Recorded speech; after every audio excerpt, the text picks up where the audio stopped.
বিসমিল্লাহির রহমানির রহিম। আসসালামু আলাইকুম বন্ধুরা, কেমন আছো সবাই? আর এস কিচেন যে সবাইকে স্বাগতম। প্রতিদিনের মতো আজকেও নতুন আরেকটি রেসিপি নিয়ে হাজির হয়ে গেলাম। আজকের রেসিপি তালের বড়া।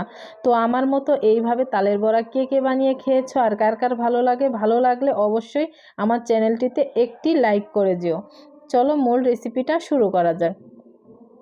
প্রথমে আমি এরকম একটা বাটি নিয়ে নিয়েছি আর এখানে দিয়ে দিব আমার আগে থেকে তালের কাঠটাকে আমি জাল করে রেখেছিলাম, সেইটা 1 কাপ পরিমাণে দিয়ে দিলাম।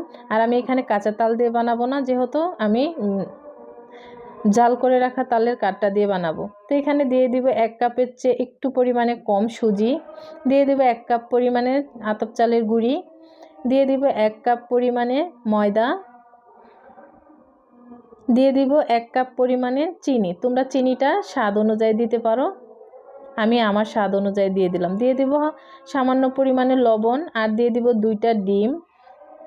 তো এখানে দিয়ে দিব নারকেলটাকে এইভাবে আমি কুচি কুচি করে কেটে নিয়েছি বন্ধুরা। তো নারকেলটাকে দিয়ে ভালোভাবে হাত দিয়ে আমি ডোটাকে হালকা কুসুম গরম পানি একটু একটু করে দিয়ে আমি ডোটা তৈরি করে নেব।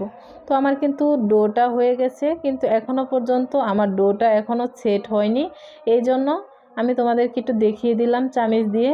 তো আমি এটাকে একটা ঢাকনা দিয়ে ঢেকে আধা ঘন্টার জন্য মানে 30 মিনিটের জন্য রেস্টে রেখে দিব। তোমরা চাইলে 1 ঘন্টার জন্য রেখে দিতে পারো। ফিরে আসলাম 30 মিনিট পর। দেখো এখন আমার ডোটা কিন্তু পারফেক্টলি হয়ে গেছে। একটা পিঠা শেপ আমি তোমাদেরকে দিয়ে দেখিয়ে দিলাম।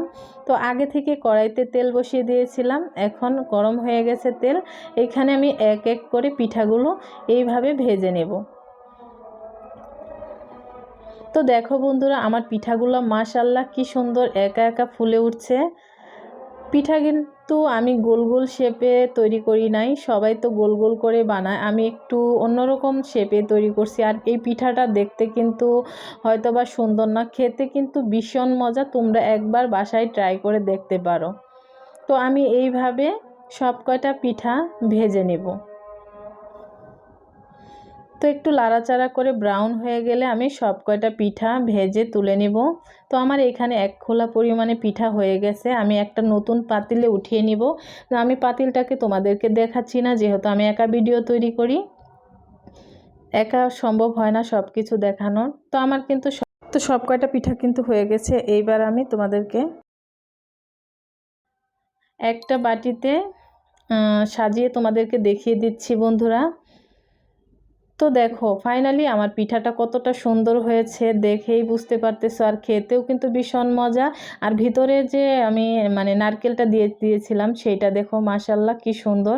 এটা কামড়ে কামড়ে যখন পড়বে তখন কিন্তু অনেক ভালো লাগবে। তো আমার এই ভিডিওটি তোমাদের কার কার ভালো লাগলো অবশ্যই আমার চ্যানেলটিতে একটি লাইক, কমেন্ট, শেয়ার, সাবস্ক্রাইব করো বন্ধুরা। সবাই ভালো থাকো, সুস্থ থাকো। পরবর্তী ভিডিও দেখার জন্য আমন্ত্রণ। আল্লাহ হাফেজ।